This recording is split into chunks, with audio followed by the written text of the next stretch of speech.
something that, with all the big issues going on, hasn't received much attention, but I think is worth talking about briefly. As some of you know, we have a humanitarian crisis that's taking place in Sri Lanka, and I've been increasingly saddened by the desperate news in recent days. Tens of thousands of innocent civilians are trapped between the warring government forces and the Tamil Tigers in Sri Lanka with no means of escape, little access to food, water, shelter, and medicine. This has led to widespread suffering and the loss of hundreds, if not thousands, of lives. Without urgent action,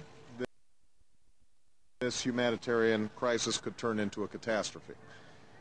Now's the time, I believe, to put aside some of the political issues that are involved and to put the lives of the men and women and children who are innocently caught in the crossfire, to put them first.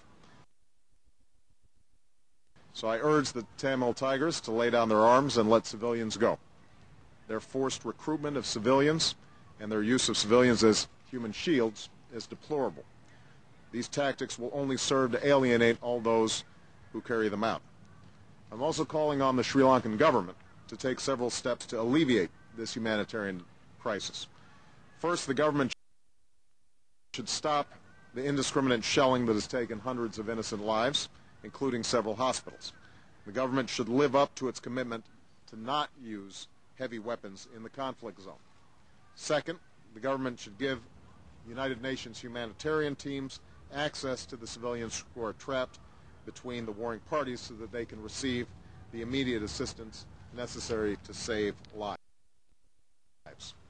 Third, the government should also allow the United Nations and the International Committee of the Red Cross access to nearly 190,000 displaced people within Sri Lanka so that they can receive additional support that they need.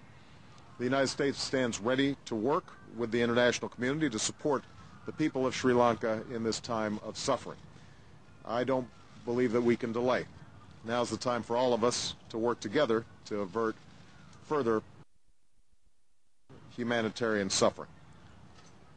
Going forward, Sri Lanka must seek a peace that is secure and lasting and grounded in respect for all of its citizens.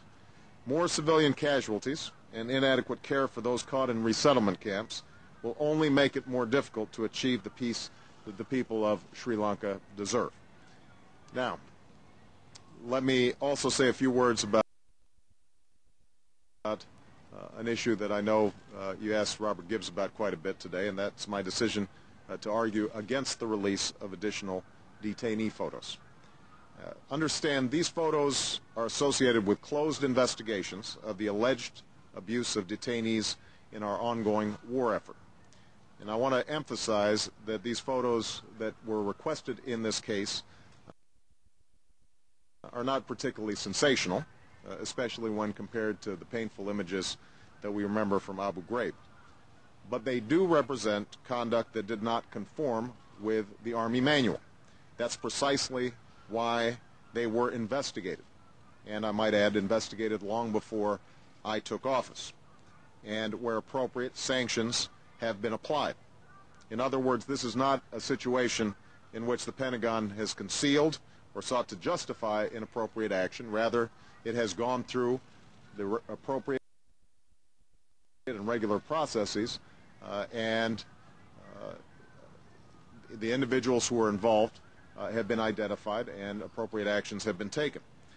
It's therefore my belief that the publication of these photos would not add any additional benefit to our understanding of what was carried out in the past by a small number of individuals.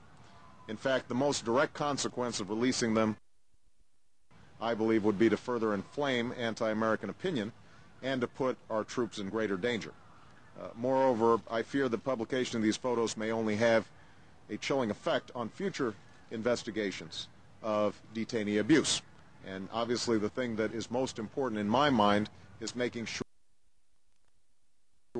that we are abiding by the Army manual and that we are swiftly investigating any instances in which individuals have not acted appropriately and that they are appropriately sanctioned. That's my aim, and I do not believe that the release of these photos at this time would further that goal. Now, let me be clear. I am concerned about how the release of these photos would impact on the safety of our troops. I have made it very clear to all who are within the chain of command, however, of the United States Armed Forces that the abuse of detainees in our custody is prohibited and will not be tolerated. I have repeated that since I've been in office. Secretary Gates understands that. Admiral Mullins understands that, and that has been communicated across the chain of command. Any abuse of detainees is unacceptable. It is against our values. It endangers our security. It will not be tolerated. All right? Thank you very much, everybody.